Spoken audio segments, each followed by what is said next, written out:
ঈশ্বরের প্রজারা তার অবাধ্য হলে শত্রুদের হাতে তিনি তাদেরকে বন্দী করালেন এবং তাদের দেশ জেরুসালেম ধ্বংস করে দিয়ে তাদেরকে ব্যাবিলনে নিয়ে চলে গেলেন। দানিয়েলকেও নিয়ে যাওয়া হলো তাদের সাথে, কিন্তু দানিয়েলের দীর্ঘ বিশ্বাস ছিল যে ঈশ্বর তাকে একদিন না একদিন রক্ষা করবেই এবং ঈশ্বরের আশীর্বাদে তিনি সেখানকার একজন বড় নেতা হয়ে উঠলেন। সে ঈশ্বরের প্রতি ভরসা রেখে ঈশ্বরের প্রতি কামনা করতেন। এটা সেখানকার কিছু ধনী ব্যক্তির সহ্য হলো না, তাই তারা রাজার কাছে গিয়ে একটা নালিশ করলেন এবং নতুন একটা আইন চালু করলেন যে সেই দেশের সব মানুষকে ভগবান নয়, ঈশ্বর নয়, রাজার উপাসনা করতে হবে। তার জন্য তারা রাজার কাছে গিয়ে নতুন একটা আইন চালু করলেন।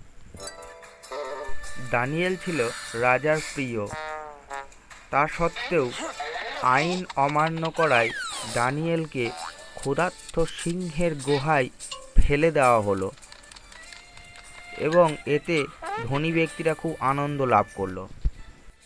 দানিয়েলকে দেখে ক্ষুধার্ত সিংহরা গর্জন করে উঠল।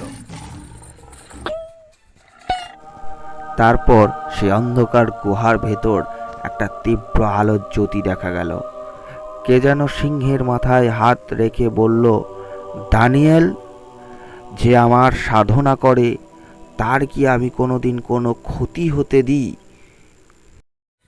এবং দানিয়েল বেঁচে আছে শুনে রাজা সঙ্গে সঙ্গে গুহার দরজা খুলে দিল এবং একটা অট্টহাসি দিল।